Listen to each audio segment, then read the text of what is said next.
Hi there and welcome. Today we're going to talk about one of the most important things that you come across as a home business owner and entrepreneur. And the one thing actually that has helped me most in building successful businesses over 20 years. Because when you're a home business owner, an entrepreneur, you're selling something, right? You have an opportunity, you have a business, you have an idea, you have products and services that you want to sell to the person you talk to or the people you talk to. My name is Admin Berger and I teach home business owners and entrepreneurs how to take control of your destiny, how to build a successful business while living the lifestyle that you truly want. And believe me, you can do all three at the same time. Now, the one thing that I'm talking about is how to handle questions and objections when they come up. We usually say that you go through 7 steps with a prospect or a person or a company that you're selling to. And you have created interest, you have piqued their interest somehow. They have said yes to be willing to hear a presentation. In other words, they have accepted to be educated on your opportunity, your idea, your product, your services. And then sooner or later, before you get to the closing, there is some follow-up that you need to do maybe, and there's some questions, some objections that come up. And most of the time, if you're not used to working within sales and marketing, we're not used to that. And that may make us a little desperate or not wanting to do this anymore because we take it personal, we think they have something against us. But that's not really it. I'd like you to consider learning to love questions and objections. You're actually hoping to get certain questions and objections because what does that mean? Does it mean that they are negative? No, that's what most people think because we are programmed to think in a negative way. We're always programmed to look for what's wrong with things rather than what's right with things, for example. So we think it's something negative. We think they're against us or against the product or not interested. As a matter of fact, it's the opposite. A question is a sign of interest. It's nothing else. It's a sign of interest. And by the way, it's the greatest opportunity you'll ever get to close the prospect. So what you want to do first is to make sure that you have understood the question or the questions and the objections that comes up. And you can do that by asking or finding out what the question behind the question is. You could ask them if they say, for example, I don't have the money or this is too expensive. You could mirror it and say, expensive, you don't have the money, and they will explain to you more. If you just listen, they will explain more. However, you could also say, okay, I understand how you feel. What if you had the money? What if it wasn't expensive? What if you saw it from a different angle and found out that it wasn't expensive? Would you buy it then? Or would you join us then?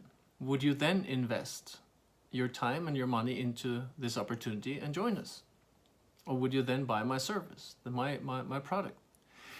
You see, if they then get that question, and sometimes it was not the real question. You want to understand if it is the real question or if there's a question behind the question. And sometimes they say, I can't afford it, or I don't have the money, or it's too expensive, or I don't have the time. And then you could ask back, okay, I understand that. What if you had the time? What if you could find time? Would you do it then? In other words, what else is there that you are concerned about? That's what we're asking. A person whose wife or husband would deny them to do anything on the side, for example, because they wouldn't give them time or they didn't think it was appropriate or something. It's not certain that this person that you have in front of you would like to admit that. It's easier to say, I don't have time. So you would want to find out if you have all the reasons or the concerns that they're wondering about. If you have all the questions, all the objections, and then you can handle them one by one. So for example, let's say that they say they don't have the money. I say, okay, if we could solve that problem, if we found a way, if we could help you find a way to get the money, would you do it then? Or is there something else? And then they may say, well, there's also the time. I don't have the time. I don't think I have time to do this. I have a full-time job and family and everything. And then you would probably say, okay, I understand that. Time is is a resource that we don't have so much of today, so I can understand that feeling. What if we could find a way to do this where it didn't take too much time? Would you do it then? If we could solve this problem, I understand it's a problem. Money and time is a problem. If we could solve it, would you do it then? So you kind of go through with them question by question, not answering the question yet, but finding out if there's a question behind the question. Is it a real question that they're actually telling you? So what else is what you're actually saying? What else is it that on your mind? What else is concerning you or bothering you? And then you add, if I, would you then? If I could solve this, if I could help you solve that, if I could help you find time or money, would you do it then? And then, of course, it is just as important how you say it, how you answer the objection or question, as it is what you say. For example, if they say, I don't have time, and you answer, of course you have time, everybody has 24 hours. You're actually saying, you're an idiot, you don't know, but you do have time, we all have 24 hours, you're wrong, I'm right. But nobody wants to be told that they're an idiot or they're wrong, of course, nobody. You wouldn't want that, would you? I wouldn't want that. So a better way then, if people say, I don't have time, it's better to say, feel, felt, found. That's a good method. It's an old method. I've used it for 30 years. It still works very well. I use it every time. Because you want to kind of create a climate for answering the question. So you would say, I understand how you feel. I felt the same when I started. I used to work 60, 80 hours a week, and I was traveling 150 days actually when I started this business as a home business owner and entrepreneur. And the first thing that struck me was, I don't have time. But you know what I found out? And then now they're interested. Now you have related to them. You have said that you understand. And now you have a climate, so to speak, to explain. So what I would say is that, you know what I found out? I have a friend of mine who actually, and then you add a story. A story sells more than facts. Facts tell, stories sell is an old saying. And I would say, I understand how you feel. I felt the same because I was traveling 150 days a year and I was working 68 hours a week. And the first thing I thought of was that I don't have time. However, do you know what I found out? A good friend of mine actually helped me out. He said, Oddman, you're pretty programmed, aren't you? And I said, what do you mean? Well, you have everything in your calendar. I said, yeah, I have all my meetings, everything. Okay, let's go through your last week, your last 7 days. And let's see if we can track every single thing you did and how long it took. So we went through my calendar and I said, this is how much I slept, about 7 hours every night at the time. I was traveling a bit. I was at the office. I was working. I was in the gym working out. I do all kinds of things. But you know, after I've gone through all those things, there were still 17 hours I could not account for.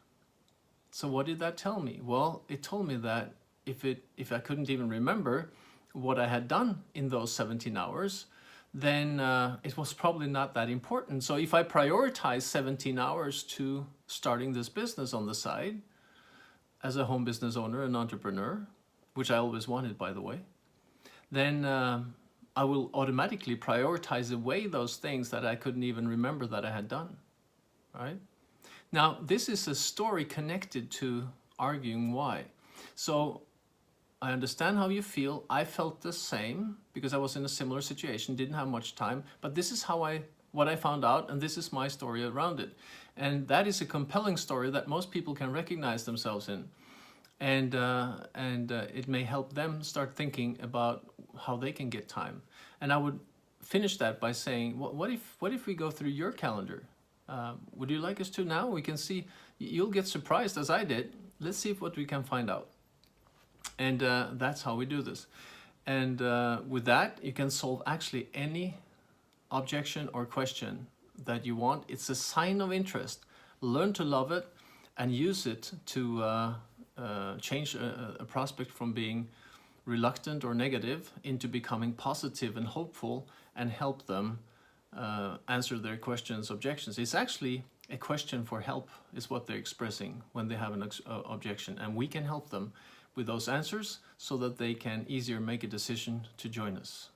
And that was it from me today. And if you like this, pass it on to your people, your team, your friends, your family. You can use this in any circumstance, actually, whatever you sell. And like it below, sign up for this so that you can get these blog posts every single week. Every single week, with a few exceptions, when I'm traveling, vacation somehow. But more or less every Monday, you will have a similar topic or something that can help you in your home-based business as an entrepreneur. So spread the good news, and I'll see you on the next blog post. Take care.